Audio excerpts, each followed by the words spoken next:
He was already inside when I got home, not hiding, not breaking in, just standing there like he belonged there. The lights in my apartment were dim when I opened the door. I didn't leave them like that. I remember turning everything off before I left for work that morning.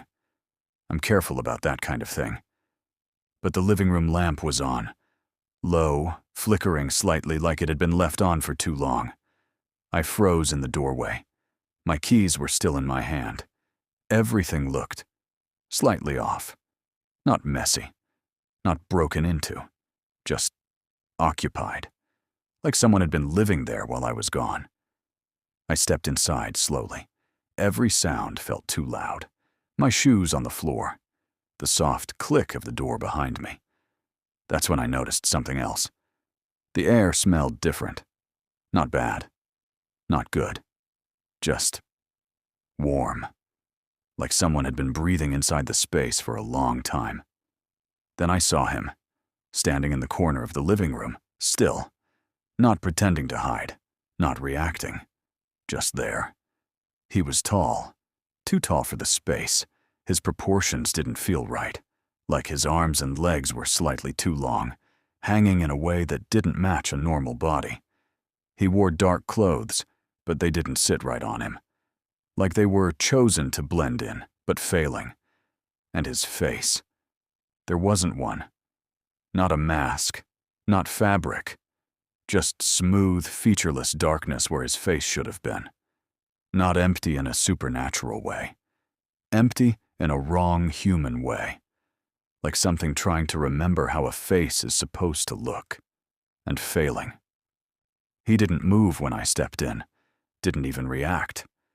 Just tilted his head slightly toward me, like he was confirming something. I took a step back toward the door. It didn't open. I didn't hear it close. But the handle was cold and locked solid. That shouldn't have been possible. I hadn't locked it yet. My throat went dry. I asked him, "Who are you?" My voice didn't sound steady. It sounded small in the room. He didn't answer immediately. Instead, he took one step forward. Slow. Controlled. Like he had all the time in the world. Like he didn't need to rush anything. Then he spoke. Not through a mouth. The sound came from the room itself. Low. Even. Calm. "You're not supposed to come home this early." My stomach dropped. I looked past him toward the hallway. It felt narrower than it should have, like the space was shrinking the longer I stood there. I reached for my phone. But before I even touched it, the screen lit up. A message was already open. From my number. Sent seconds ago. It said, "Don't run. It makes it harder." I looked up immediately. He hadn't moved. But the distance between us felt different. Closer. Not physically. Just wrong. Like the room itself had shifted. I backed toward the kitchen, trying to keep my eyes on him. He followed with his head only, not his body. Just tracking me. Like a camera locked on movement. The kitchen light flickered. Once. Twice. Then stayed dim. On the counter, my keys were there. I didn't put them there. I still had them in my hand. I looked down. My hand was empty. I don't remember dropping them. I don't remember them leaving my grip.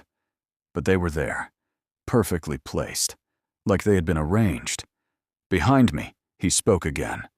Quieter this time. Closer. "You always leave them there when you panic." That sentence shouldn't have meant anything. But it did. Because I do always put my keys on the counter when I'm stressed, without thinking. I turned back toward him. He was closer now. Not walking. Just closer. Like distance didn't matter anymore. I backed into the hallway. The apartment felt longer than it should have been. The hallway stretched too far back toward the bedroom. Too much space for a small apartment. The bathroom door was open. I hadn't left it open. Inside, the mirror was fogged. Fresh fog. Like someone had just been standing there breathing into it. Written in the condensation. "You locked it wrong." I turned fast. He was in the hallway now, blocking the kitchen behind me, blocking the exit. Not rushing, just standing. Patient. That's when I noticed something worse. He wasn't watching me like a predator. He was watching me like a pattern, like he already knew what I would do next. The lights dimmed again.